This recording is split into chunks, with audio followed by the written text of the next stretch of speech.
Olá, boa tarde.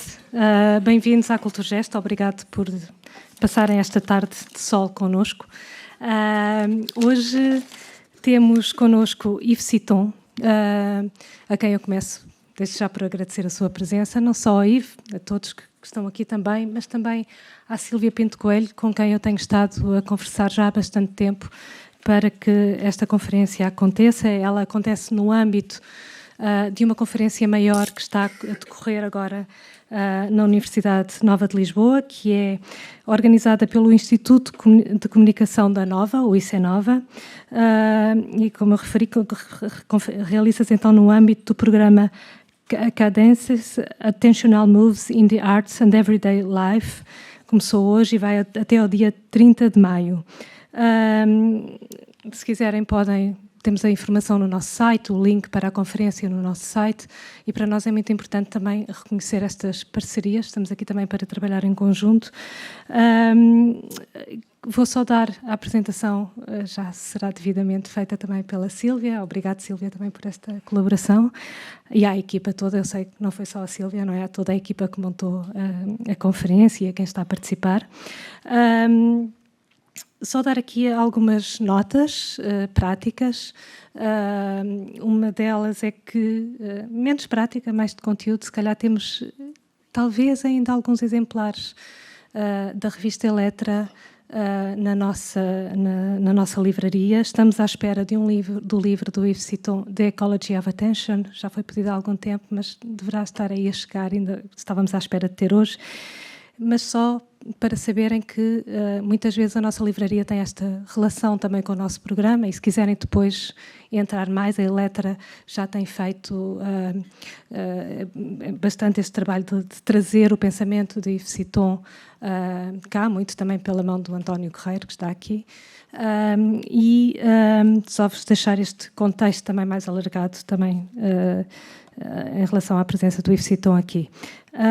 Também dizer-vos que a conferência está a ser gravada, portanto, na altura das vossas partilhas, das perguntas, das questões que poderão ter, eu vou-vos pedir para usar o microfone, para depois podermos disponibilizar a gravação, e penso que é tudo. Portanto, muito obrigado, boa conferência. Thank you very much, Yves, for being here, and I just give you the word to you, Sylvia. Thank you.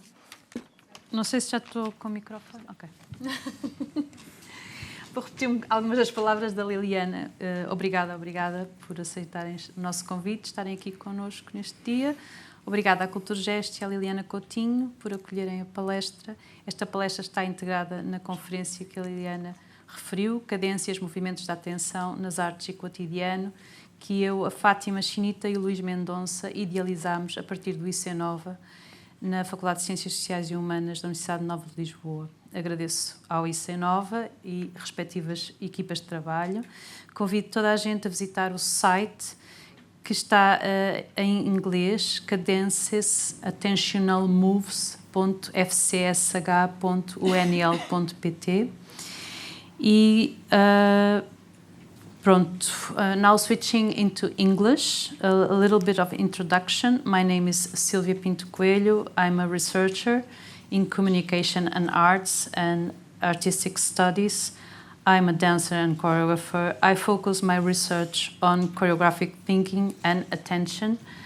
I owe the choreographer Lisa Nelson for the way I approach the word attention to investigate with tools that I have called of choreographic thinking.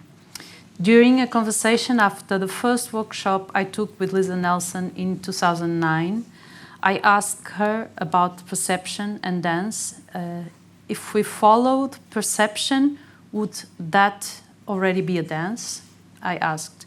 At the time, she made a point of emphasizing the word attention, meaning that we do perceive a lot, but she was stressing that dance is when we make choices, even when we choose not to choose.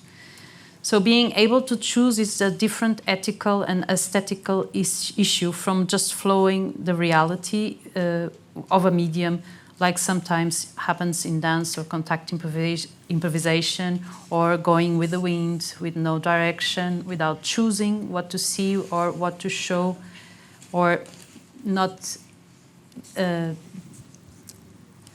choosing in the mental way. From 2009 onwards, I began following Lisa Nelson's research practices and thinking, which I used extensively in my master's dissertation and my doctoral thesis to discuss choreographic thinking. Lisa Nelson's phrases, the attention is the dance, and working with the camera changed my nervous system and the way I move, continue to echo in the organization of my choreographic thinking.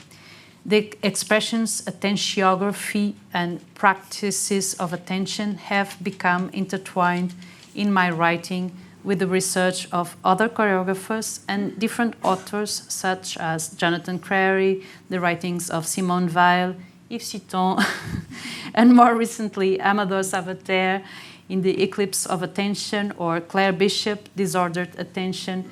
And I include finally Bojana Schweik and Jonathan Burrows, with whom we were 2 days, yesterday and the day before, in a very nice workshop just discussing choreography. And they are the keynotes for the conference tomorrow. So if you want, you can join us at FCSH, Avenida de Berna. In 2012, in the context of the collaborative event Ora Bolas, há espaço, vamos usá-lo, proposed by the Demimonde Collective in Lisbon, I developed a daily morning meeting as a warm-up called Practices of Attention in honor of Lisa Nelson's work. The proposal was formulated as a collaborative class in which each participant was willing to share a practice they usually use to prepare their attention for work. This class then evolved into a workshop of practices of attention I taught as part of the End Lab summer courses from Fernando Eugenio, and where I was proposing perception exercises from various choreographers and artists I've met. Today, I teach practices of attention to students on a degree course in actors training at Universidade NOVA de Lisboa. At the beginning of an article by Yves Citton, correct me if I miss, in Electra magazine in 2024, because it's in Portuguese, and I'm putting it in English. Citton wonders about the excess of information, starting with, what if, instead of lamenting the excess of information, we tried to study, understand, practice, and improve our ability to develop a different kind of attention, one that would adapt to an overabundance of information perceived as an asset and a source of satisfaction without collapsing under its weight. This formulation, beginning with a what if, immediately brings me back to choreographic research, this time not by Lisa Nelson, but by Deborah Hay, a choreographer who was part of the well-known US collective Judson Dance Theatre in the early 60s. In a workshop taught in Lisbon in 2008, Deborah Hay began many of the invitations to her practices in the studio with the formulation, what if? Challenging our imagination and curiosity. What if we can do too many things at the same time, like juggling, she would say. Practicing and training for performance activities contains many challenges to attention. Some who sets out to put themselves on full display on a stage is overwhelmed by too much information and their own nakedness in front of the gaze of others. How do you deal with that?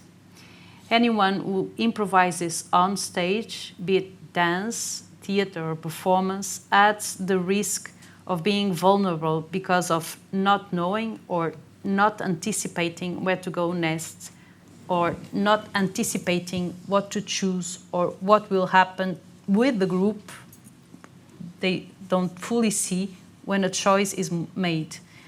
I'm talking about mastery of attention that some performance professionals have in order, for example, to improvise in some instances, tuning in, playing in and out, tuning out of music, in and out of space, in and out of visibility, of tension, of presence, etc.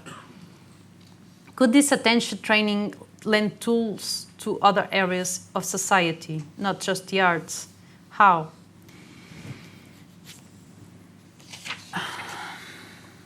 Over the years, observing people making choices in the performing arts has become an inexhaustible source of research for me. That's why it's an enormous privilege to bring researchers to Lisbon, and thank you for coming, everybody, who think about attention from different angles and passionately observe the cadence of people's curiosity and choices as poetic and political potentials.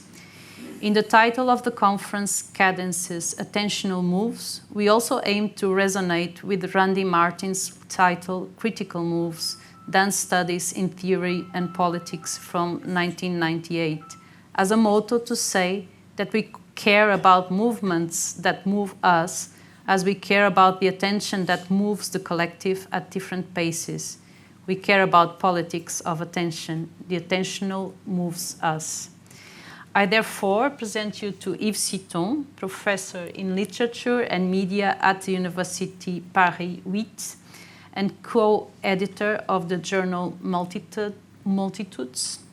Wrote several books, and one will be for sale in the library. It's The Ecology of Attention. And that's one of the reasons we invited him. So the floor is yours. Thank you very much.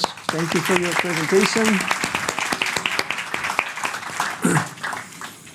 So we said I would speak less than an hour because the day has been long for a number of you at the conference, and then we're going to have a discussion. So I will not retell what I've been telling in the book, The Ecology of Attention, which is 10 years old now, a little more. But if there are also basic issues about attention ecology, et cetera, we'll be happy to talk about it later in your question and the conversation. First, I must really say thank you to all the organizations, Sylvia, the people at Routledge, who made it so wonderful.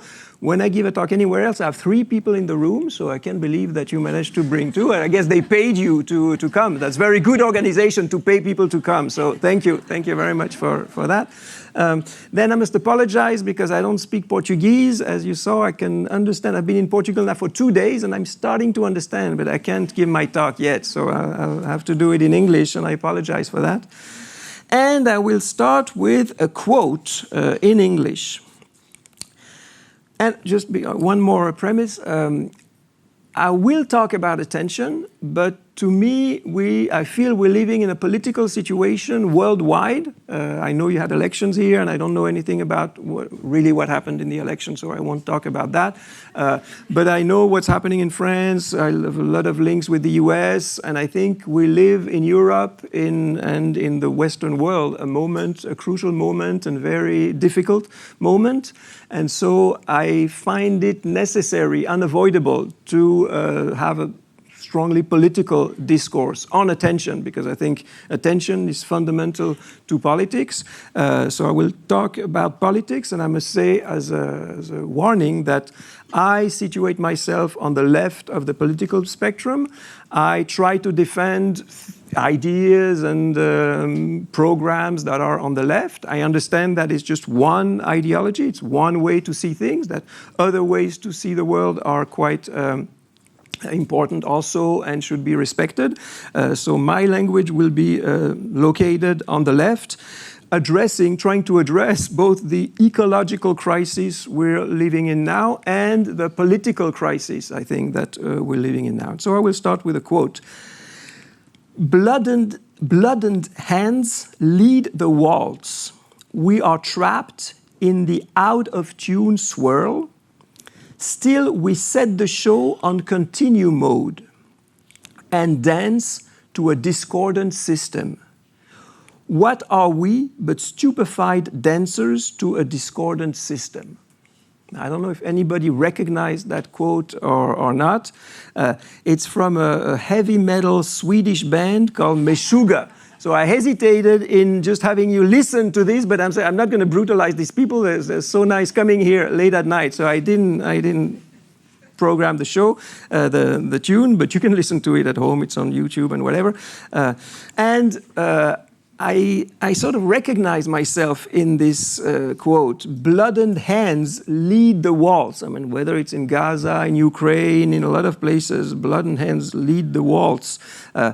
I feel pretty much trapped in an out-of-tune swirl, and still the show continues, and business as usual seem to continue all over the place, and we know that business as usual just leads us to an abyss, and we keep dancing to a discordant system, and the qualification of us, at least me, feeling like a stupefied dancer to a discordant system, I find that pretty realistic. So what I will do is to try to address a number of issues led to the words of the title of the conference, Cadences, which seemed to me interesting. I will move from Cadences to coincidences, and then I will address issue, of attention, and I'll end up on a displacement or a nuance that I will offer from issues centered on attention to issues centered on curiosity. And it might be the same thing, or that might be a change, and I will try to convince you that there's an interesting change in moving from attention to curiosity, but it's always in the same field.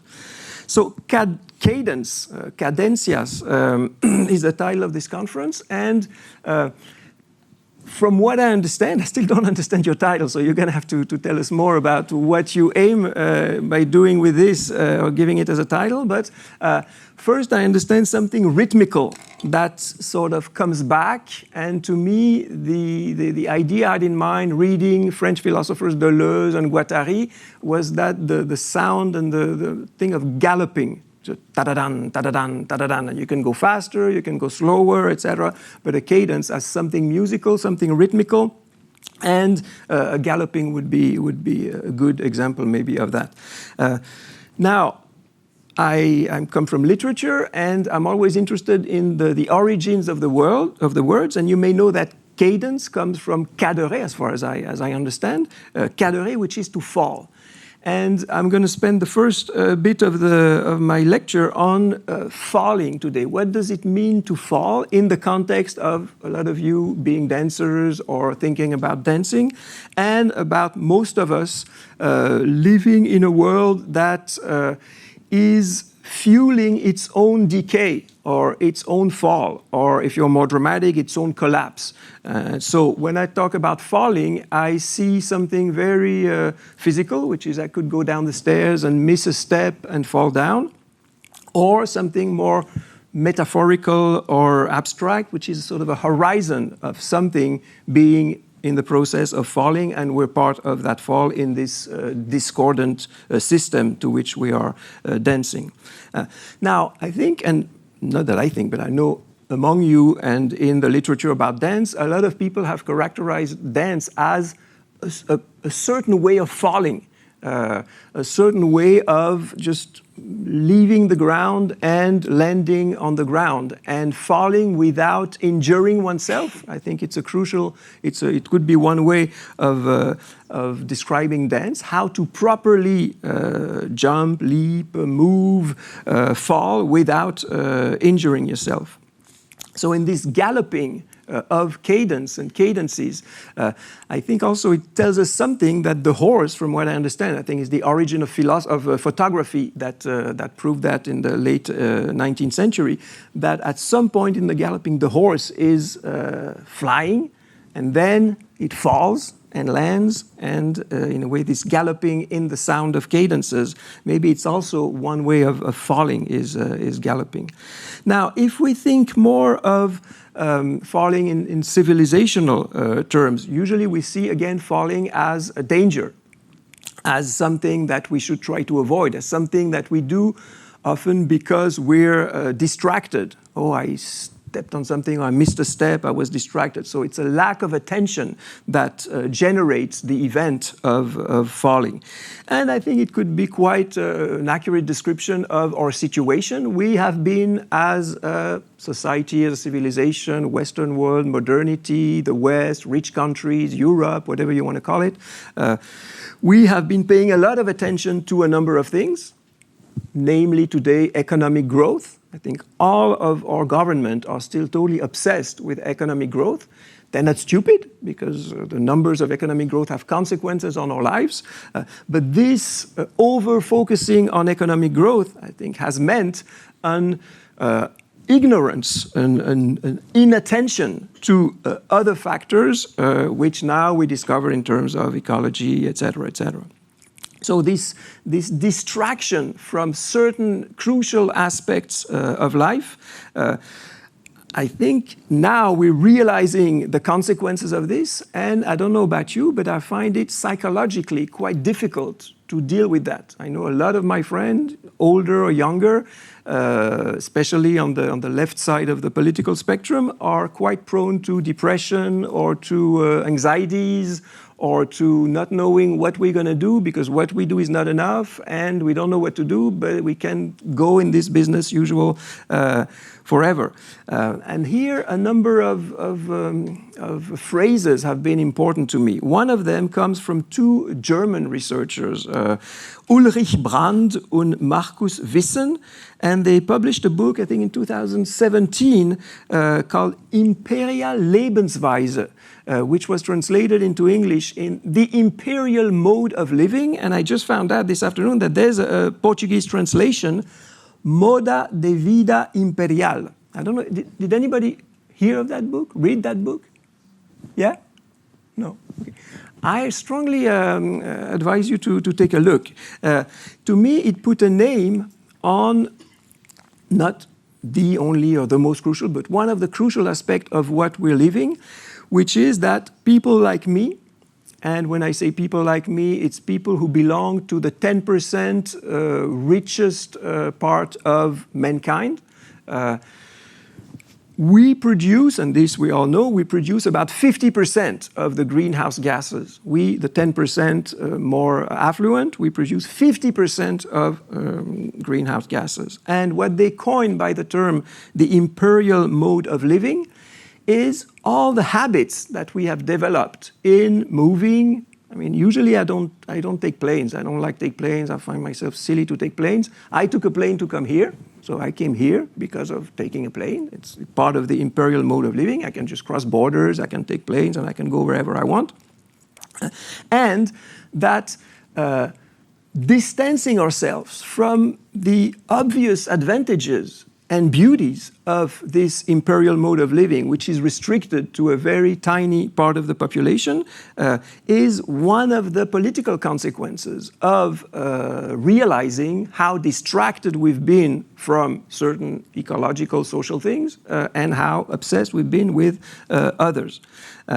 So this falling, this atmosphere, again, depressing, anxiety-ridden atmosphere of falling, I think we can also see it as, just playing with one letter in the English language, as a failing. There's something that we failed, not just in the attention or inattention that we had towards environments, but also towards political injustice, economical injustice, and so forth.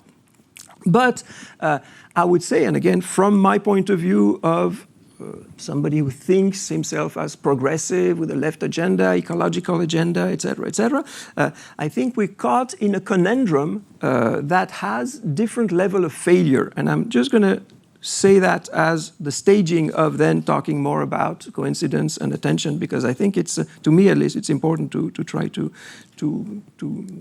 express it this way.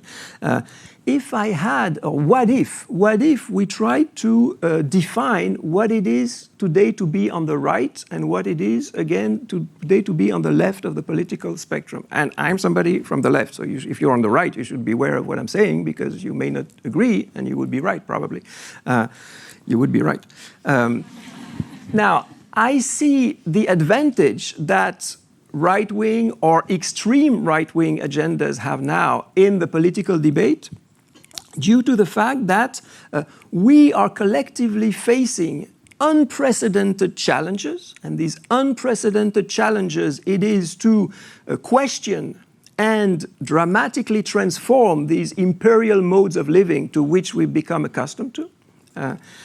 And in order to do that, we need to invent new values, new rhetorics, new political systems, and it's an overwhelming task. It is so big.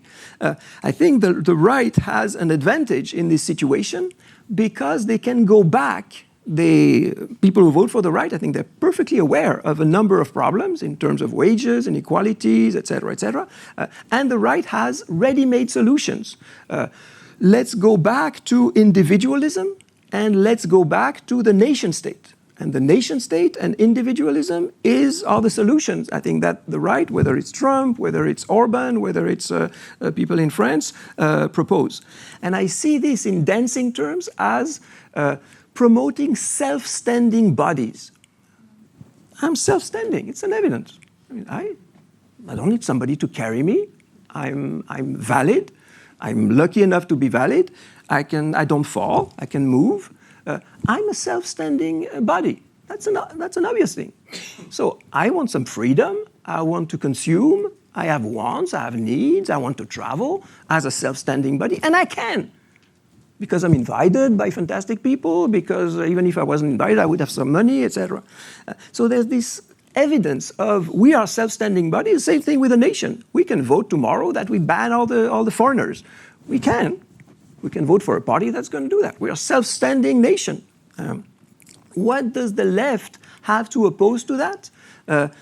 Well, maybe we are, in some moments, self-standing bodies, but we also are relational bodies. We can't just stand alone. Or we can, but not for so long, because we need people to make bread, we need people to cultivate wheat, we need people to make sure that there's water coming here to drink, etc., etc. So we're not self-standing. So this awareness of relational bodies, it's much less intuitive, and it's much more difficult to explain, to share, to see the consequences in the current political or media situation we're in. And the last thing I'm going to say about the political situation, then I swear I will go back to issues of attention. You know probably that what Donald Trump, which is sort of an epitome of a certain form of political agenda nowadays, you can say conspirationist, you can say whatever, fascist, whatever you want to say. One of the main targets of the Trump 2 White House is what it's called in English DEI. You may be familiar with that or not. DEI means certain programs in the administration, in the universities, to favor diversity for D, equity, equality, etc. for E, and inclusion for I. And as a woke guy from the left or extreme left or whatever, I think diversity, equity, and inclusion are fantastic things, and I want to defend that. And I understand that my political enemy want to attack it. Okay. Now, I think that's not really the problem. The problem is these people like me in American universities in particular, who defend, for very good reason as far as I'm concerned, DEI, we have been very good over the last 30 years to defend DEI in terms of gender, in terms of sexual orientation, in terms of race, even if the results are not that brilliant, and even for feminism, the results are not perfect, but I think there have been huge progresses in the last 30 years on all these issues. But we've been very, very, very bad to think class in terms of diversity, in terms of equality, and in terms of inclusion. And that's sort of a blind spot, as far as I'm concerned, in universities like Harvard, which is now beaten by Trump. And I think there's not a lot of support for American elite universities, and I regret it, but I think part of it is sort of either, again, an inattention, not just ecological inattention, but social inattention to this agenda of DEI, which should be furthered in terms of class, of race, of gender, sexual orientation, all the things you want, disability, etc.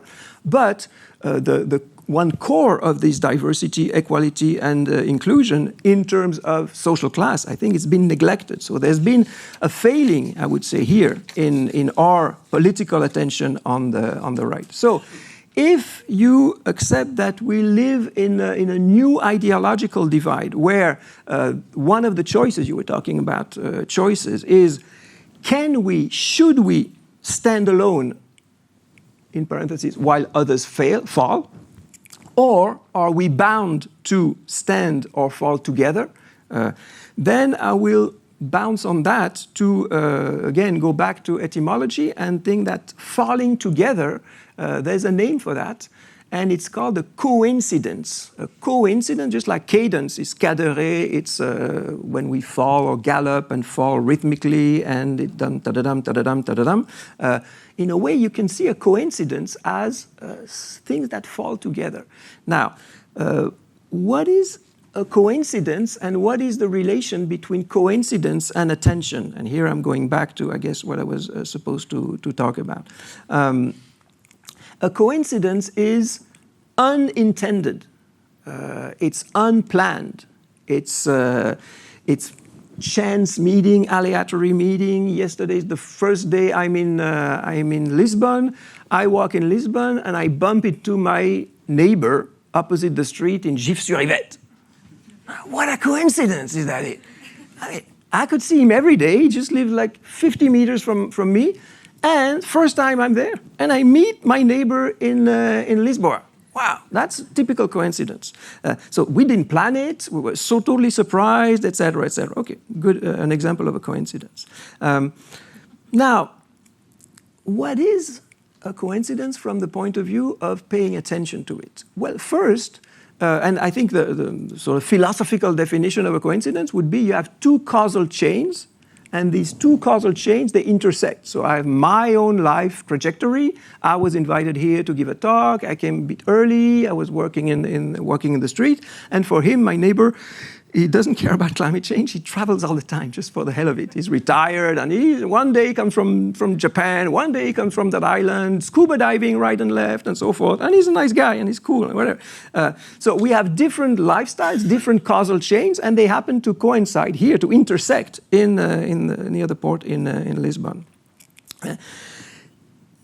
So I paid attention to this intersection of causal chain, because I know my neighbor, because I can just walk in the street, see him, and not say hello, etc. But I crossed a lot of other people in the streets yesterday that I didn't notice because I don't know them, and these were all intersections of causal chains that I didn't notice. Now you may know, I don't know if you have an expression for that in Portuguese. By the way, the encounter I had with my neighbor in France, you would say, je suis tombé sur mon voisin. I don't know if that works I don't know how we'd say it in Portuguese. In English, it would be bumped into. I bumped into him. Falling also? Oh, bump. Let's say the English. It's bump. I bumped into him, just like cars, bumper cars. Okay. No, in French, it's. I mean, for my sakes, je suis tombé sur lui. I fell onto him, which is literally a coincidence. The two of us fell here on top of each other in Lisbon. So there's another expression. I guess you must have something like that in Portuguese also, saying, "Oh, it is not a coincidence if this and that happen."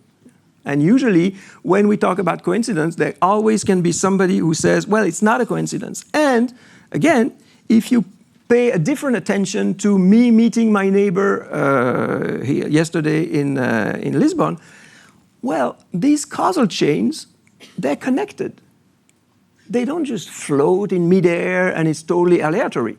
It so happens that we live in the same neighborhood, that we belong to the same social class, that we can both of us take planes, that even if I say I never take planes, or I took a plane to come here, so this imperial mode of living, like it or not, I share it with him. And what allowed us to be in a coincidence here, it's not a coincidence. If I came from Mali, or if I came from Syria, or whatever, it would be much more difficult to find my neighbor here. So what I'm drawing to here is to go from these superficial coincidences where we pay attention to things who seem to fall upon each other and it seems to be aleatory, to go beyond that and to try to see what are the infrastructures that support this imperial mode of living. And so that's when I'm starting to talk about attention in a more maybe meaningful way. What we see are figures. I see the figure of my neighbor, I see things that are shown on television screen, I see whatever, but we usually don't pay attention to the background from which these figures come from. And the background, very often, and I would say the political stand today would be to say that this background to which we need to pay attention, yes, it's the environment, we can say that. So we need to pay, not just to drive a car or to do things, to consume objects, but to pay attention to the environment. But more precisely, I think the political today is the infrastructural. And that's one of the things I'd like to stress. You may be familiar with this expression from the 70s, where the personal is the political. And I think that was very true and a very good progress to say, oh, it's not just when you go out and you vote, it's not just when you write a book about Marxist theory that is political, but whether you do the dishes or whether you as a male, you let your wife take care of the kids while you write your books and she has insomnia because she has to take care of the kids, the personal is the political. And I think that the victories we've had in terms of feminism, in terms of all kind of things, it's not perfect. I guess if we did a poll here of who between women and men take care of household duties, I think it wouldn't be, I don't know, maybe you are perfect people and it would be inverted, I hope, but maybe not. So it's not like everything is cool, but still, I think there is a real movement of progress on this side. So it's true that the personal is political, but I think it's at least as true to say that the political today, it's the infrastructural. That is, to refocus our attention from people, what happens to people, coincidence, I meet my neighbor, things, what images or things, what do I have, what objects of consumption do I have, what shows up on my screen, and to all the infrastructure, the media infrastructure that produces that image or that story coming to me, or just the productive infrastructure. Right? If you define infrastructure as the material and institutional networks which support the reproduction of our existence. Okay, that's and if our existence are part of the imperial mode of living, this is what we ought to address. Now, there's just one more thing I want to add to this part on coincidence, going from the coincidence to the causal chain, the networks of causal chain that produce these meetings, this coincidence, etc., and to refocusing our attention to the infrastructural. I think there's another thing we can say about the political today, and it would be that the political stands or falls on ethical exemplarity.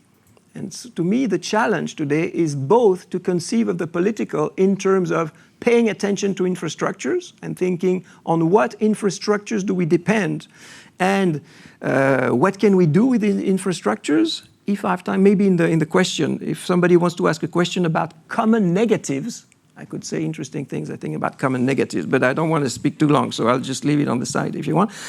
So attention to infrastructure, but also attention, I think the power of a political discourse, and it seems very paradoxical because it doesn't seem to be what Trump does, stands on some form of ethical exemplarity. And my reading of Donald Trump is that, yes, he lies all the time. Yes, he says anything, any bullshit he may want to say. And you know, bullshit is a technical term in philosophy. No, I'm not kidding. No, you don't know. There's a guy called Harry Frankfurt, who developed in the 80s, I think, a book called On Bullshit. But bullshit had a very technical definition, which is it's when you speak and you don't pay any attention to the fact that what you say refers to a reality or not, whether it's true or not. I don't know like the notion of truth. But so if you lie, you say something that's not true, but you know that you lie. and you care because you could be caught, or etc. With Trump, we're on one way behind, which is you don't care. And people don't care whether it's true or not. The value of what you're saying is independent from the truth value of what you're saying. And so technically, that's not lie. He never lies. He just bullshits all the time. And I think it's important to know the difference. Well, anyway, there's a form, I think, part of his success is based on an ethical exemplarity, even if he behaves as in fashion that can be accepted morally, and that most Americans, I think, don't accept morally. He portrays, he projects some form of honesty, and we're talking about improvisation earlier.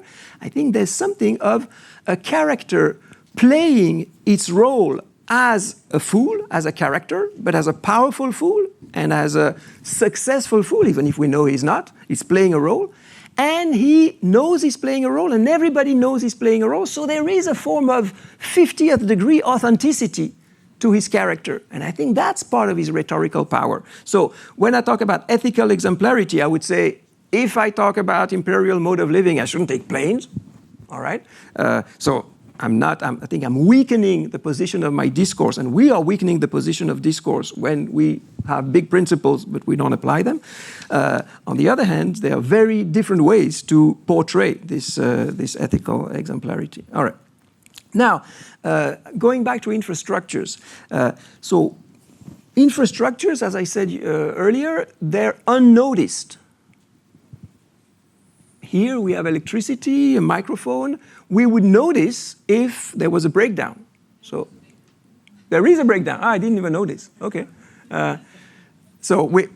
We notice the infrastructure when it doesn't play its role as a network supporting our needs for reproduction of our ways of life, etc., etc. But usually it's unnoticed. Now, you may be familiar with the work of Anna Tsing. She's a philosopher, an anthropologist, fantastic woman in Santa Cruz in California, with Donna Haraway, with Karen Barad. There's a group of feminist thinkers and scientists, just fabulous people. She wrote a book on a mushroom, the mushroom at the end of the world, and she talks a lot about it on the art of noticing. And I think it has quite an impact on linking ecology with attention issues, studies of attention, etc., etc. And what does she mean precisely? We need to pay attention to small details in nature to realize that these details in nature are not natural, but are the consequences of our infrastructural transformation of nature, of our environment, etc., etc. And she develops this. She's part of the development of this art of noticing things that, because of our consumerist distraction, go unnoticed. And I think this is a fantastic field of political study. It's all the thing that could be put together under the terms of attentional activism. And if I could say one more thing about the political, so the personal is political, the political is the infrastructural, the political stands or falls depending on ethical exemplarity. And the last thing would be to say the political is the attentional, or the attentional is the political today. And so you have, I don't know how familiar you are with it, where you just heard Sylvia talking about practices of attention. And I think more and more people, not just in dense circles, but more and more people realize that we collectively and individually have a problem with attention, and therefore develop different form of practices of attention. There's a group based in Brooklyn, but actually they're spread all over the place, called the Friends of Attention. If you're not familiar with them, I really urge you can look on the web, Friends of Attention. They published a small book, a manifesto called 12 Theses on Attention, and you can read it in 2 minutes, or no, 20 minutes. It has images and so forth, and it's sort of a manifesto for this attentional activism. Tomorrow in the conference, we'll have a presentation by Virginia Kastrup and Luciana Kaliman on Laboratorio Estético de Atenção. And it's a brand new book which is part of this movement of not just reflecting about what attention is, how our attention is manipulated, but what can we do to restructure our attention And to do this, we need to develop occasions, spaces of attention. And the people in, so aesthetic laboratories here, or the people in Brooklyn and New York, the Friends of Attention, they talk about attentional sanctuary. And to me, it's a very, how much time do I have? It's a very beautiful concept, the way they define attention sanctuary. They say, it can be a classroom, it can be a meeting a Sunday with your neighbors, it can be whatever.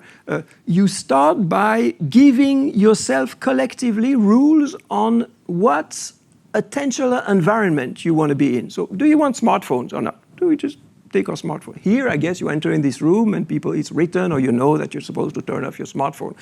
So usually we don't discuss it. But the principle it's a democratic principle of attention sanctuaries is same thing in the classroom. We discuss with the students, oh, do we want computers? Do we want this? Do we want that? Am I supposed to talk as a professor? Am I speaking all the time? Or should we share? When do you want to intervene, et cetera, et cetera. And this, the collective reflection about the attentional infrastructure is a major political move to reorganize, if you want, or micro-societies from below. Now, my problem when I talk about infrastructure is that this is not enough. We also need to work at a very, very different scale in terms of politics, et cetera, but I'll leave that aside. Now, I said, and that's the last thing I want to do, that as much as I'm still convinced that talking about attention and doing this attention activism and thinking about it and doing conference is important, it's just as important to contrast what we commonly think about attention and what we could put towards curiosity studies. I come from the university, so I tend to talk in terms of studies. And there is a field that started about, I think, 10 years ago. Now there are books on curiosity studies, and I really urge you to look at it, because I think it's very, very exciting what's happening there. And now I'm going to give you six contrast between what we say about attention, what we could say about curiosity, and how putting the two of them together, I think, would be a good step forward. And when I talk about attention, I'm not telling you what I think attention is, as a sort of quintessence of attention. I'm just trying to understand what we mean in 2025 when we talk to each other about attention. And the first thing I would stress is that when we talk about attention, we tend to consider it as exogenous. What does it mean, exogenous? It means controlled from the outside. It isn't something that comes from us, but what we're interested in is how smartphone distracts us or distract young people. So our attention is captured, distracted, sold in the attention economy, in the commodification. And I think it's true. I mean, politically, it's important to stress how a lot of our attention time is captured, it's controlled from the outside by the media, by the platforms, by political agenda, rhetoric, et cetera, et cetera. When you talk about curiosity, we tend to think of it as much more endogenous, not exogenous, but endogenous. Curiosity, and I think it's partly wrong, but it doesn't matter, we tend to think it comes from us. Kids, you don't have to teach them to be curious. They ask questions, they lick everything, they do stupid things just because they want to know, they want to experiment, So I think it's partly wrong, but it's largely true also to say that when we talk about curiosity, we value this thing which is in us, sort of a desire to know, if you want, a desire to experiment, not just to know. So first, exogenous, endogenous. Second aspect, and this, I think, we're not enough aware of it. And people in dance, people in attention activism, I think they try to be as aware of it as possible. But I think commonly we should be much more aware of the fact that whenever you talk about attention, you have a figure of authority at the background. And why is that? This is the case because we tend to oppose attention and distraction. I did it earlier. I said, we're paying attention to GDP and we didn't pay attention, we're distracted from ecological. So I use this dichotomy, sort of Manichaeism. Good attention, bad distraction. Whenever you say good and bad, you have to ask who decides what is good and bad, or who decides in each case what is being attentive and what is being distracted. Because a lot of people have said, oh, being distracted is just being attentive to something else. And being distracted is being attentive to something that the authority says is not important. When you're in a classroom, the authority, me as a teacher, assume that what's important in the room is what I say. And if people start taking their phones out or looking through the window, they're distracted. Okay?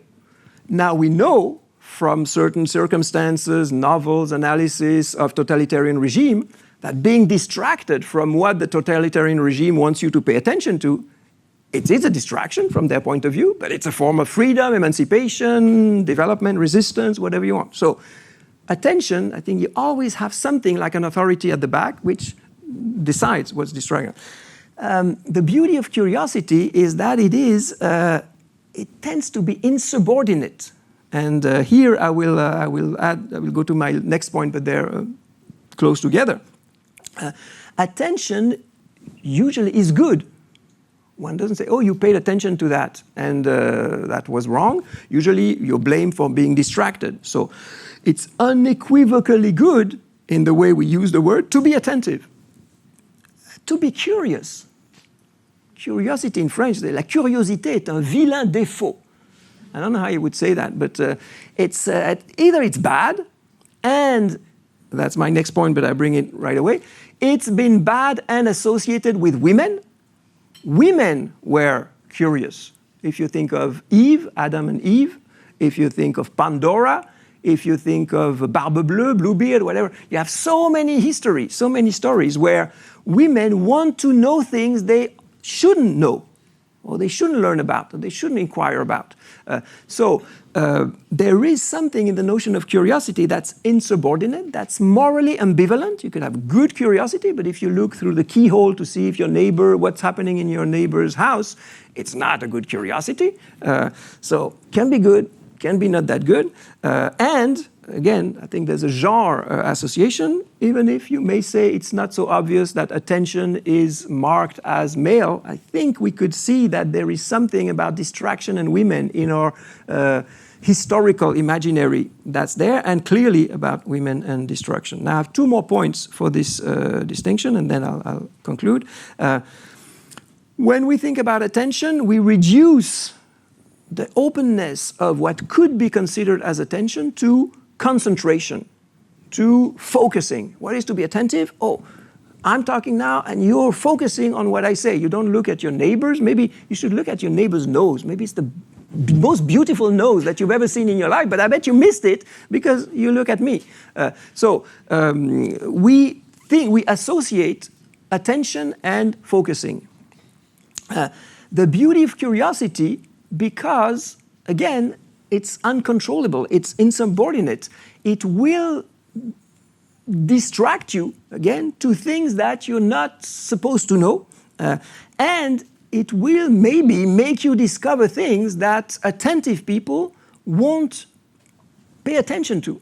The way I try to use it, I'm referring to old White House counselors who, during the Iraq, one of the Gulf Wars, said, oh, they are the known unknowns, and they are the unknown unknowns. What does that mean? The known we don't know where Saddam Hussein hides his weapons of mass destruction, which he didn't have. But we know he has some, and we just don't know where they are, but we'll find them. Okay. Now, unknown unknowns are things that you don't even suspect they can hit you, or they can have. And one way to say that would be from the beginning of industrialization. Even if ecological people see a few philosophers or crazy guys who were announcing problems with burning all that coal and all that oil, they were very tiny. And for most people, it was an unknown unknown. We didn't think that by consuming oil, we would wreck the climate.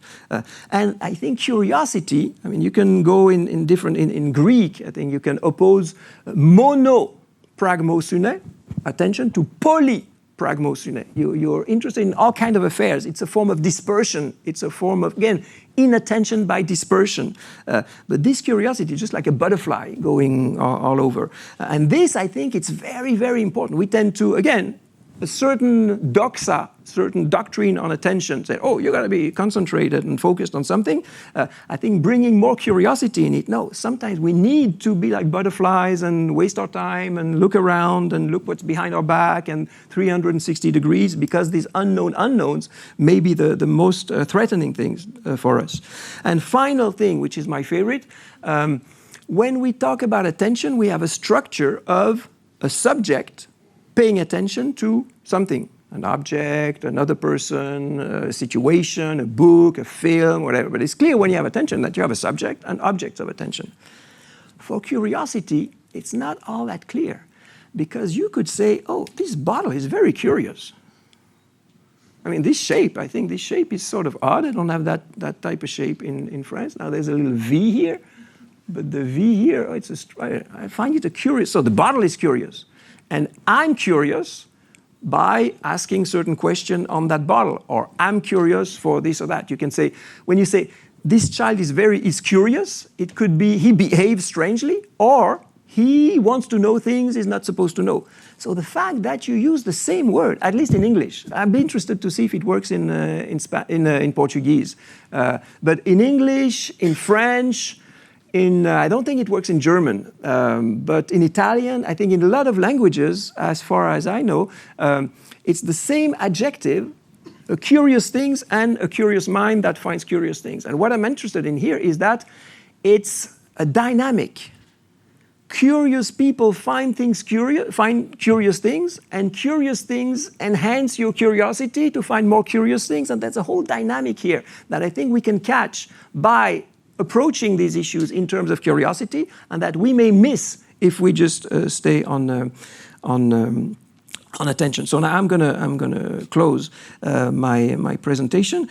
What does it take? What does it mean to make ourselves collectively curious? To me, that's the question that I want to raise today. I want to raise it in terms of education.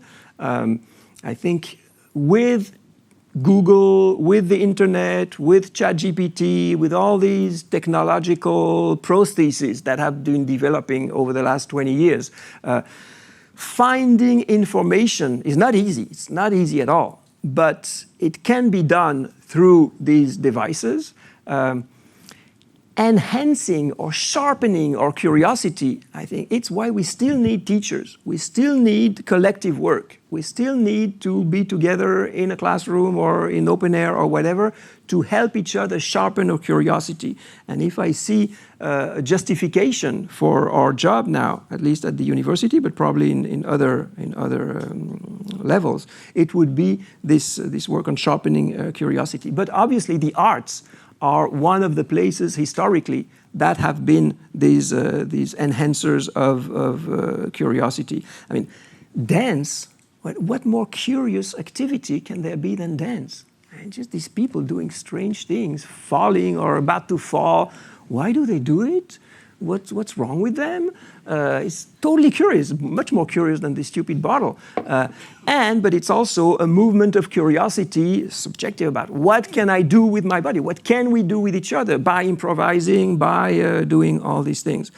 So to define dance as a curious activity of how to fall together without injuring ourselves or each other, I think that would be. And so to finish my talk on a pun or on adding, again, changing a letter, I think we could talk about coincidence, but D-A-N-S-E. What I've heard discussing today, and I think what's on the program for the conference tomorrow, it can be seen as these dances that we do together in a certain space, in a certain location, an attentional sanctuary, an aesthetic laboratory, whatever you want to call it. It's in some place. We do it together. It's common. And what we do is learning with each other how to stand and fall at the same time, how to stand and fall without being alone, without thinking we can stand alone. We know we stand or fall and fall together. And maybe that's one way to be curious and to to be less stupefied dancers in a less discordant system. I think to me that's as modest and as important as I would say. I think it would be pretentious to say that we have the key to a brave new world or we know how to solve all the problems, but already to be less stupefied dancers in a less discordant system, that would be one way to do it. And if you want in the question, we can go back to metal and Swedish metal, but I will stop now. So thank you very much, because it's 1 hour talk.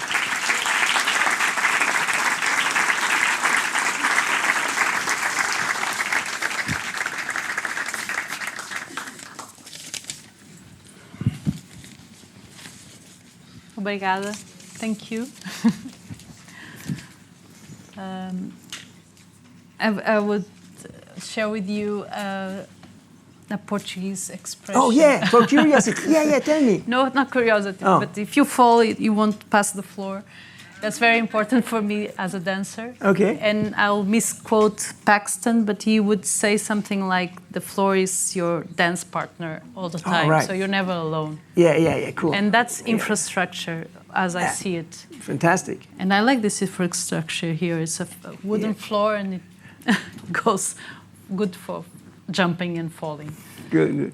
Now, I still have my question on curiosity. Do you say, is it the same adjective? Yeah. Oh, it works also. What is it in Spanish? Curious. Okay, so it's the same root, etc. Okay, so it works like okay. Estou curiosa. O que é que tem a dizer? English, Portuguese. I'm wondering the question that Espera pelo microfone, se não te importas. Ok. Assim até fica uma voz mais derrada. So the idea, I was thinking about the question that you put it on the table for us to think, and I was following a little bit your ideas, and they're coming back on my ideas because I'm this kind of curious person because I studied astronomy and I'm a dancer, so that reveals a lot of me.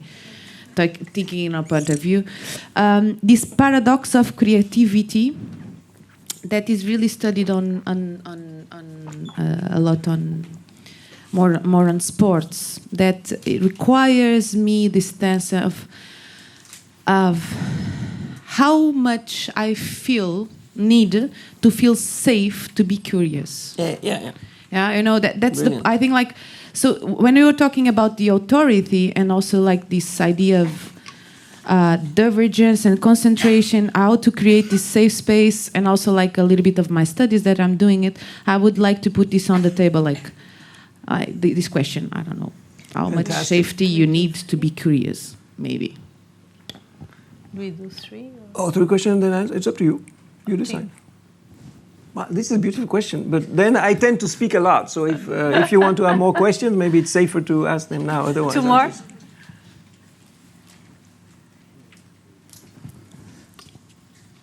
Hi. So it's not really related to the previous question, but okay. So you talked about the 10% of us who live in the wealthy parts of the world. Do you think that the 0.1% that are even wealthier than generally the 10% that already are kind of wealthy, do you think that there is a kind of revolt by part of the 10% just by the fact of, like, for instance, saying, I'm not going to recycle my plastic bottles even if they fine me because people are flying private jets every day? And do you think that makes sense? Yeah. Like, do you think that's a way of revolting that makes sense? That's my question. Yeah. One more? I'm not allowed to answer, but thank you. Yeah.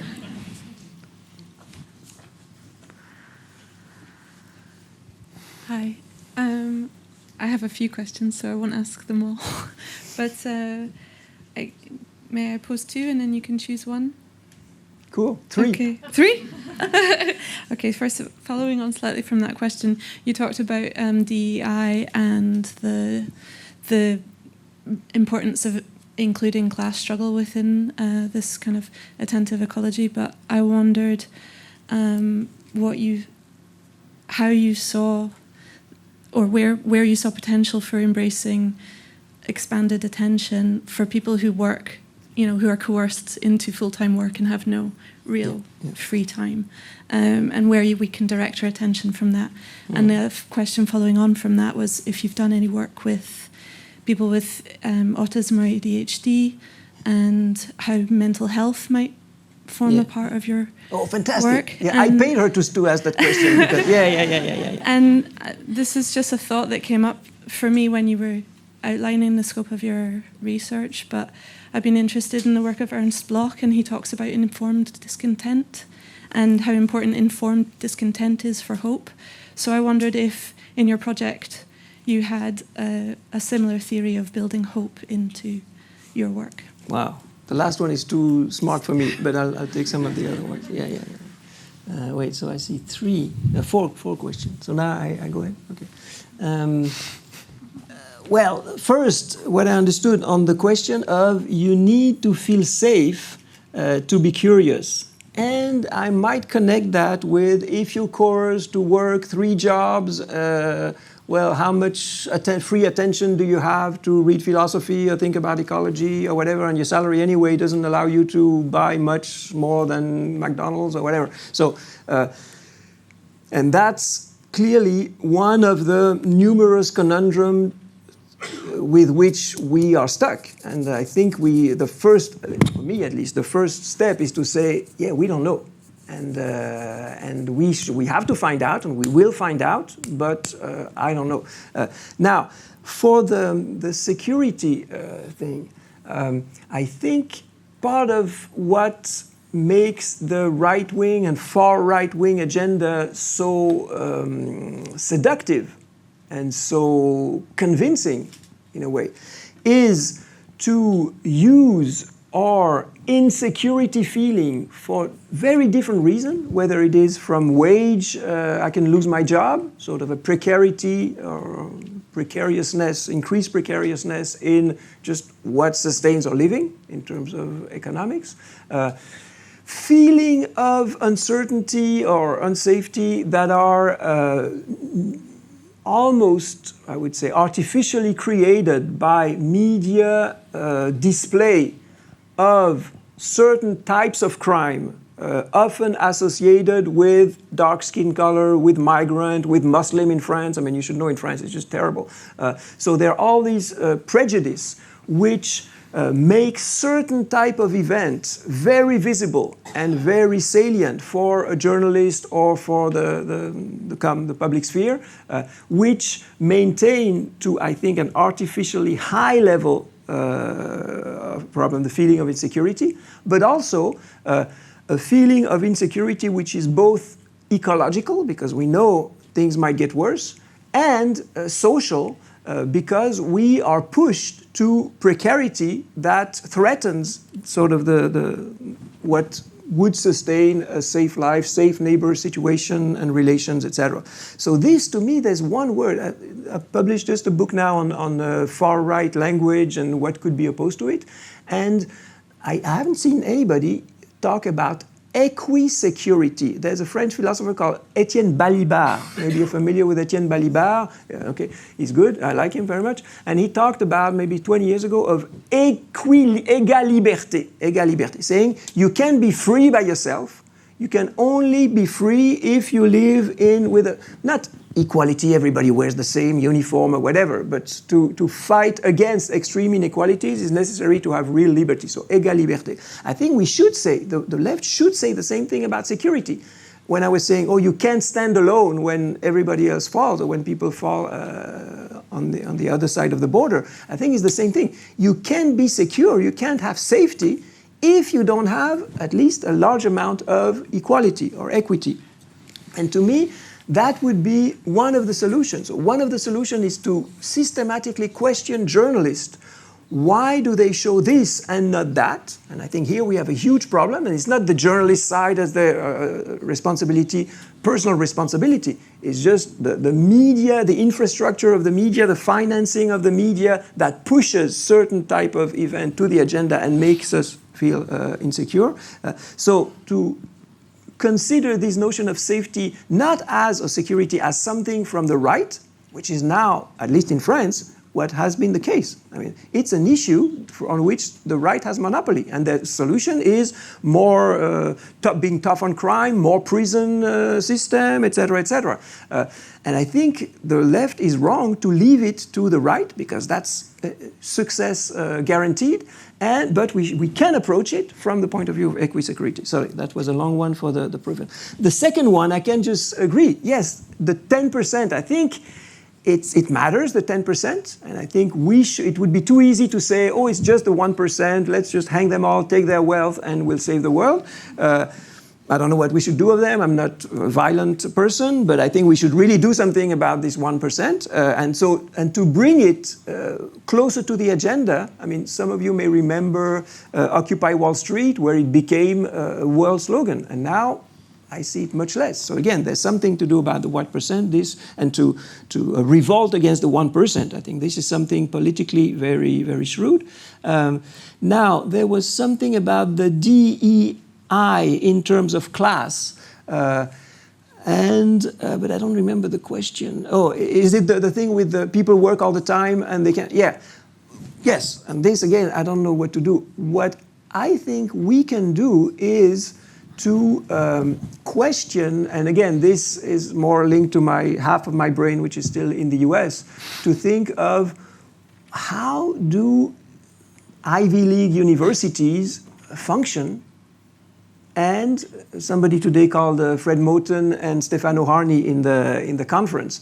And I think with a book, I don't know if it's been translated into Portuguese. Was the Undercommons translated into Portuguese or all incomplete? Yeah? In Brazil, okay, yeah. This is one book I recommend to everybody. The Undercommons. What is it in Portuguese? Subcomuns. Okay, the fantastic book, which questions the Subcomuns. Fred Moten. Yeah, and the authors are Stefano Harney, Harney, who is a political theorist teaching in art school, and Fred Moten, Moten, who's a poet. He's one of the most important African-American poets. And they wrote this book, The Undercommons, Fugitive Planning and Black Study. And Black Study is precisely a model of intellectual exchanges that is a direct critique of the university as just charging huge amount of money in the United States, you know, how absurd it is with student debt and all that, but also of how bringing equality to the inside of how the university works would transform everything. And so in these terms, I think equality, diversity, and inclusion in terms of class, in particular, would change a lot if professors like myself would take it seriously to think about their framework of work. And also, now, autism and neurodiversity, I don't know which is the term that you used. I'm going to respond indirectly to that, but I hope it'll be a rebound that goes your way.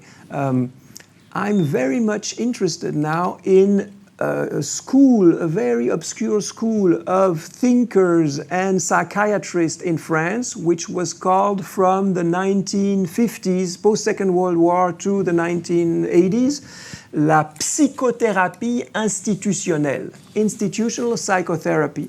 And these are people one of the main guys is Spanish, actually, or Catalonia, maybe, François Tosquelles, maybe, I don't know if he's famous. Jean Houry, in a bit, Félix Guattari, who's more famous now, and Deligny, and so forth. So there are a number of people who challenged themselves at the end of the Second World War to think of autism, schizophrenia, mental health issues with heavy mental health problems, being dissatisfied with just locking people up, and creating infrastructures in terms of just housing, in terms of making breakfast, of cleaning the beds, in cooperative with doctors, people who are supposed to know, psychiatrists, and patients. And to experiment with, And that's very much this sort of attentional sanctuary I was referring to. Maybe we can consider it as an aesthetic laboratory in the way you describe it also. Thinking, okay, these people are supposed to be mad. We have to take precautions because they may have a crisis and attack us and whatever, and we know that. But there's no other choice. There is choice. We lock them up, we kill them. There are plenty of choices, but we don't want these choices. We think that we ought to find a way to live, to cohabit with them. Now, why is that important today? And people are rediscovering it now in France. There's been a big exhibition, Palais de Tokyo, on this tradition, etc. So it's becoming trendy again. And why is it important? I think it's exactly the situation we're in. We have QAnon people in the US. That's scary. They're crazy. We have neo-fascists running Italy. We have, and I think we're right to say they're crazy, but maybe they're not that wrong to say we're crazy. Maybe the first thing is to accept is that, well, we have different modes of madness, and some of them are clearly, in my view, much worse than the others. But what if we start with what if we considered politics as institutional psychotherapy? We're all in a madhouse, and we have to cohabitate. And I'm a vegetarian, so I think most of you eating meat or eating fish, you're crazy. Why do you do that? It's just inconceivable for me to eat meat or fish. And yet you're here. I'm not going to denounce you. I'm not going to blame you. I don't eat fish. You eat fish. Okay. We have to live in this madhouse. We have to try to talk to each other. We have to, and maybe you think I'm crazy to be a vegetarian or vegan. Vegan people, they're all crazy. So I think psychotherapy, institutional psychotherapy, that's what I don't know it that well, but that's really what I think I want to read now to see at a small scale what procedures, what protocols, what problems, what these people had to invent. And I think this could be a good lesson in humility, but also very pragmatic lessons on how can we think cohabitability of planet Earth with different cultures. Because if we live in multicultural society, and multicultural society means you have plenty of mad people out there, and they're mad just because they don't share your culture, your values, what's obvious for you, what's not obvious for you. So I don't know, the question about autism was there, and it's not about autism what I'm saying, but it's one way to rebound. I don't know how long we have to, for my blabber. Do we have time? Do we have the question here? Boyan? No. Huh. Yeah. I see a hand there. When do we stop? Half. Thank you. I heard or I read that you wrote a book with a French name, Comment faire gagner la droite. I was expecting, honestly, that this talk was in French, but okay, it's fine in English, okay. Why don't you write something like Comment faire gagner la gauche? Hey, yeah, okay? I wish I knew. You're absolutely that right. Would be great. Yeah. Let me say just one more thing. About vegetarian or with fish or with meat. If we had to kill the animals, to strip it, to take the viscera and skin, maybe most of us would be vegetarians. But someone does it for us? No, so it's okay. I also eat fish and meat. Thank you. So on meat or fish, I let everybody decide. On the comment faire gagner la gauche, I wish I knew, and I wish somebody would write a book. I'm not smart enough, but I wish one of you will do that, or collectively, precisely. It's not me or you, but we really have to. That's the book we have to write. And there's a lot of things to do. Sorry. I would like to add a word, meritocracy, about school, because there have been many movements, modern school, in the post-First World War, and still they are considered new and innovator. And we haven't tried in non-city or country to do a school where, like Summerhill, where you could just be there and not pay attention to classes, or And so meritocracy bases our society. Yeah. And also, I don't know the exact word in English, but basic unconditional income. Income. Yeah. Also would change our way to be curious and paying attention, I guess. Yeah. UBI, Universal Basic Income. Yeah. Well, should I answer that maybe? Or no, another one. To take another? Okay. Oh, okay. So you were kind enough to say that I work with a journal called Multitude, and in Multitude started in 2000, our 100th issue number 100, 25 years, and we've advocated universal basic income from the beginning, so with absolutely no success on the face of it. Yet there are things, and some of you come from Brazil, and at least in Europe we say, oh, but Brazil with Bolsa Familia, it was an attempt to go there and it was a success, so why don't we learn from that, etc., etc. I don't know well enough to say, but I think there are local attempts, or big attempts, because Brazil is a big country. There is a reluctance on the part of a lot of the left to accept that, and I think we should hear the reluctance, and I think there are very good counter-arguments against universal basic income, and nevertheless, I'm still advocating it because I think it has a lot of... and one of the main advantage in terms of discussion, in terms of enhancing our conversation, is precisely about meritocracy, merit and work.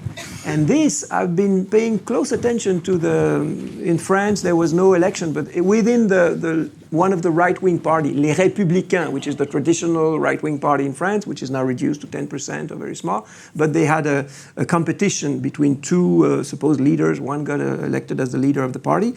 And it was striking to see, so it's supposed to be the sort of conservative right-wing party, which is different from the far-right Rassemblement National and so forth. And yet, the rhetoric was so close. And the rhetoric was about merit. Merit equals work. So you work, you merit, your salary or whatever. Migrants are a problem because they don't work. They come here, they get all of our social security, and they don't work. And they try to trick the system, or they're basically criminal because they don't want to work, and therefore either they take money that the state give them, or they will become thieves and they will attack old ladies and take their wallets. And this was a continuum that was so clear in their rhetoric. And I think the very notion of merit is central to that. There's a book recently published by a French author called Michel Feher, F-E-H-E-R, I forgot what the name of the book, but his main concept is producerism. And apparently it's a concept that he took from the US, and he gives the history of this concept. Oh, merit. No, that's another one. Yeah. That's Michael Sandel at Harvard, the professor of philosophy. He also debunks the notion of merit. But producerism is, from the late 19th century, it's been a very interesting political current because it's linked both to the left and to the right. And the argument was to say only producers, only workers are entitled to earn their living, and then all the others are parasites. And for a long time, this was an argument from the left. We, the left, Marxist, socialist, we defend the workers, and all those capitalist rent owners and so forth, they're parasites and financial people, and we should get rid of them. And what he studies is how, from the beginning, it was very ambivalent, because from the beginning, these people who are in finance, they tend to be Jews, so it was strongly anti-Semitic, anti-capitalist, but also anti-Semitic, and that very early it was transformed in not we are the workers here and there are people screwing us and doing nothing, but there are people that take advantage. As soon as there was sort of a social system, there are people who take advantage of the social system. In the US under Reagan, it was the welfare queen. Reagan and his team found a black woman who was on welfare and who had a Cadillac. So I don't know, it was a whole Cadillac or whatever. And so they took pictures of this black woman driving a Cadillac, and they say, look, these people, these black people, they're on welfare, and they drive big cars, luxury cars, and then it became all over. And producerism is the working class, or people who identify with the working class, becoming fascist because instead of going against the bosses and the shareholders and whatever, they say, oh, there are people under us who we think don't do anything. Whereas most foreigners, they work, etc., etc. And so he analyzed that very well. And I think, again, this notion of merit is poisonous from all kinds of, what Sandel says, what he says. Now the question is, I don't know about you, but yes, there is justice. Merit is not such a bad idea. People do certain things, and it's not necessarily individuals. It can be a group of people or whatever. But I think there's something very instinctively satisfying to say, well, you put a lot of work into something, then you're allowed to have some of the fruits of what you're doing. I'm thinking of Jean-Jacques Rousseau. If you read Jean-Jacques Rousseau, Émile, the Treatise on Education by Jean-Jacques Rousseau, he teaches, the governor teaches Émile to plant a field. So he plants a field, he knows how to put potatoes and tomatoes, and once all the fruits are there, the governor goes at night and takes all the fruits. And then Émile goes to the garden that he worked for 6 months, and everything is gone.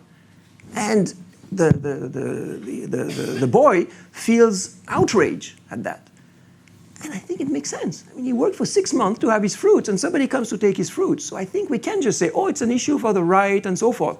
We have to address merit and work, but it would be so easy to say, look at all these casino capitalism people who fill their pockets and with the development of finance, and they don't do anything. The merit is null.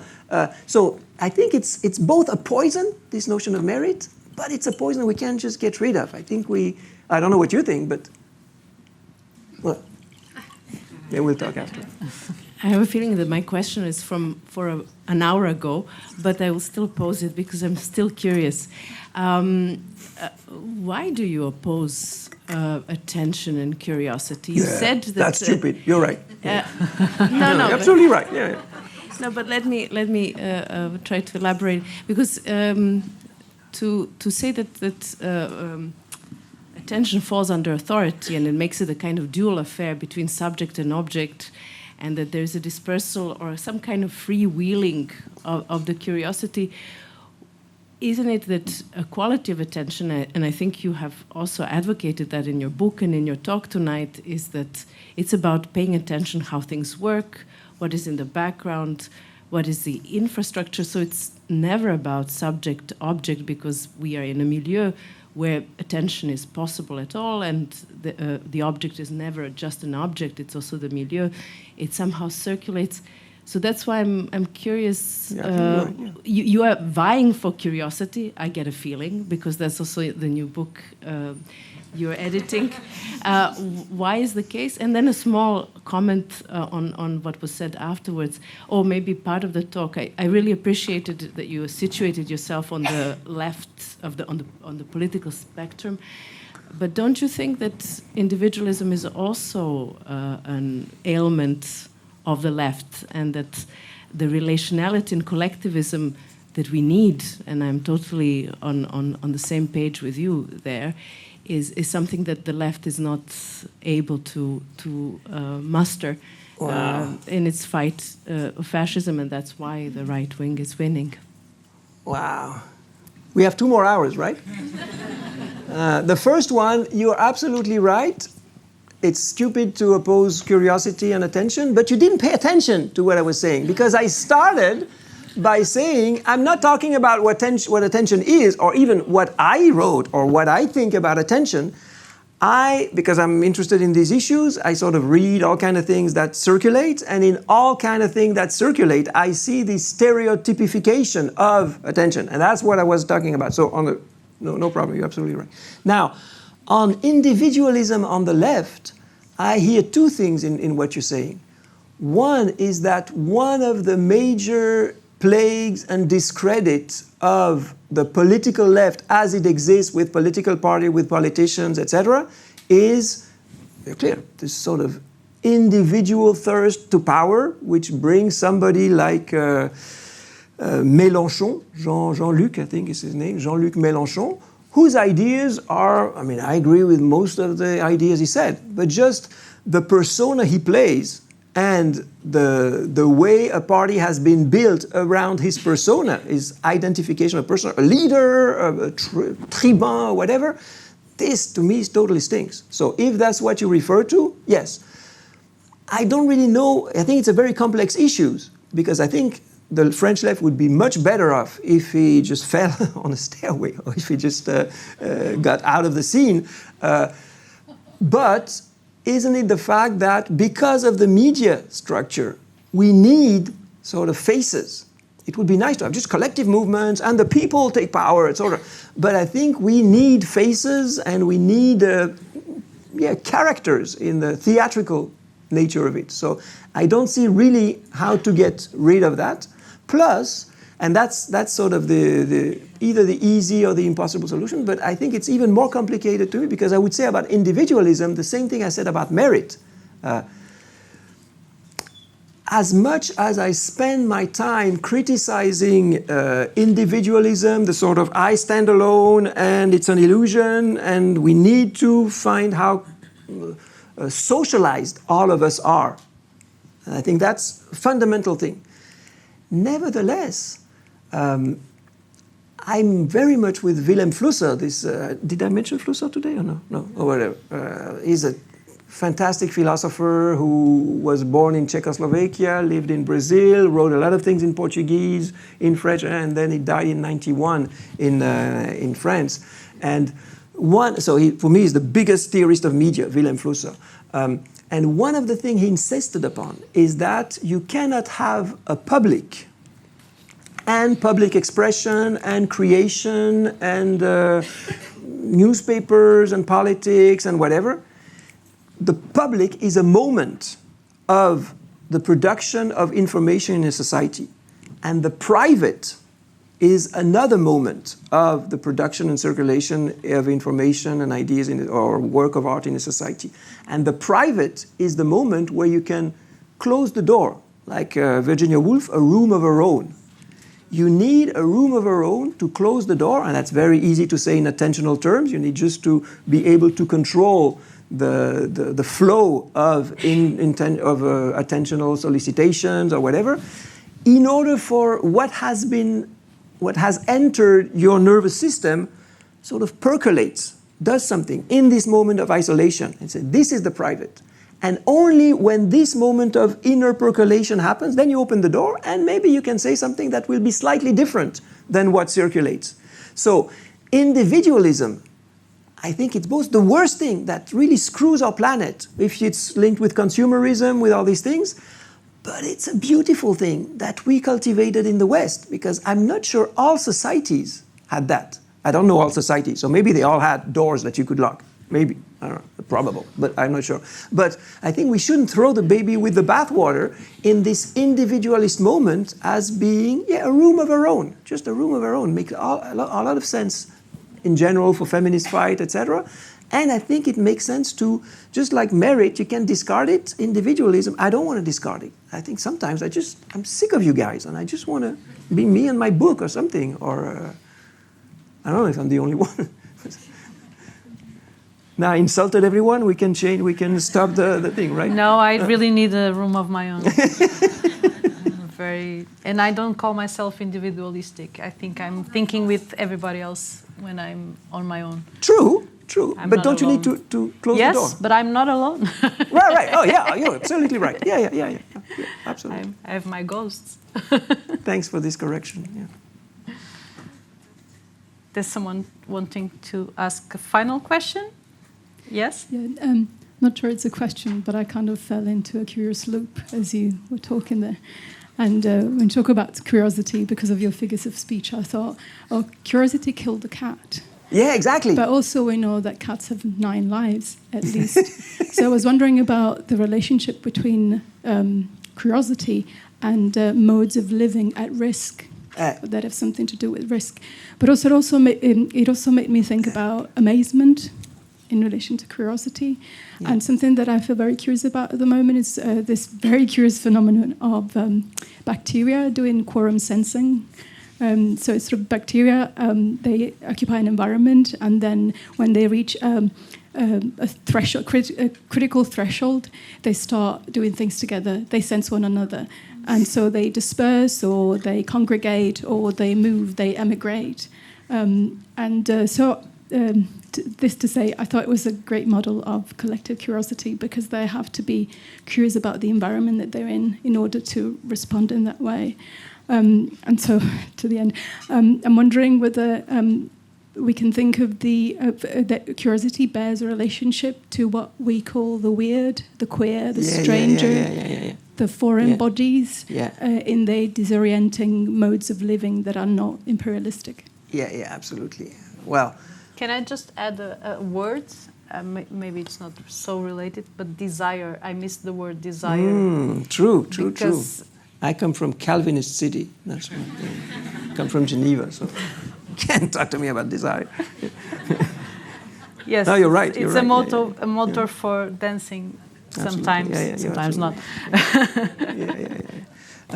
Just, I want to add one. So you said weird, odd, whatever for curious, and I totally agree with that. And I also totally agree with the curiosity kills the cat. It's an expression in English to say that, well, if you do this insubordinate attempt to know what you're not supposed to know, sometimes there's a reason why you're not supposed to know, because it's poisonous, and then you're curious but you die. So I think that's part of it also, and that's why I said it was morally ambivalent. It can be very necessary and it can be problematic.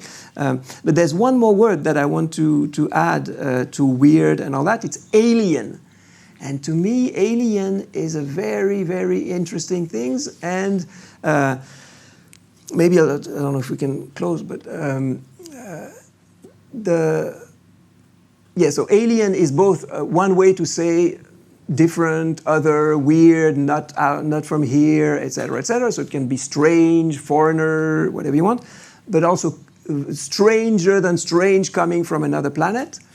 But then the same word is used for alienation, mental alienation. When I was talking about psychotherapy, institutional psychotherapy, it's les aliénés, at least in French. I don't know if it works in Portuguese, but les asiles d'aliénés, alienism was psychiatry in French.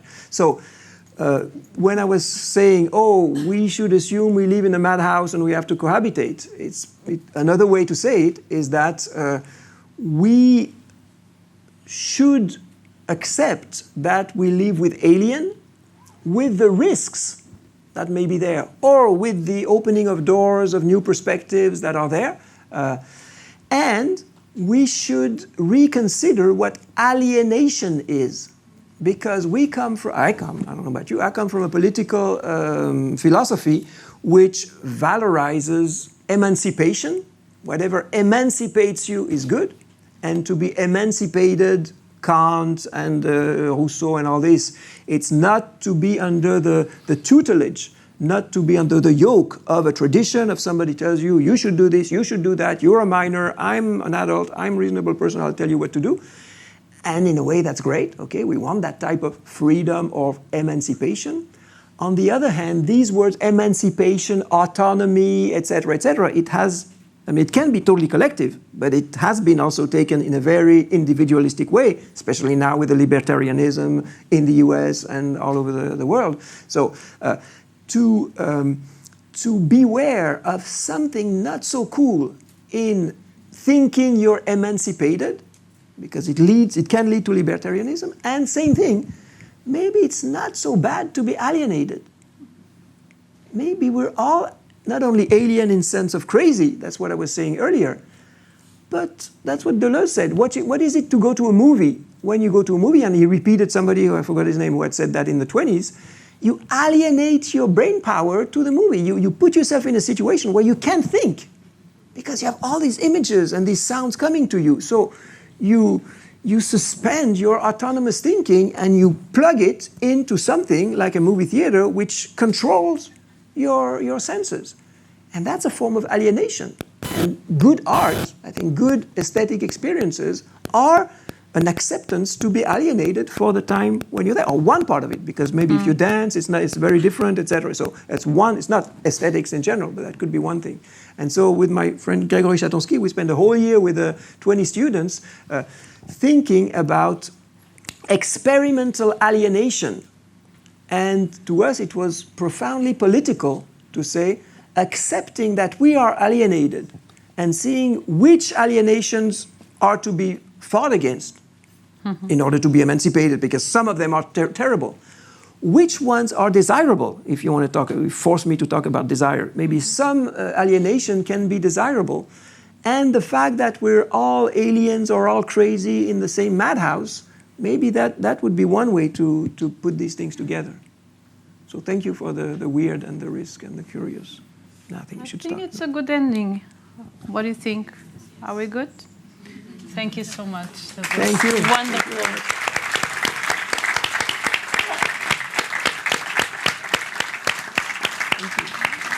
Obrigada a vocês. Obrigada.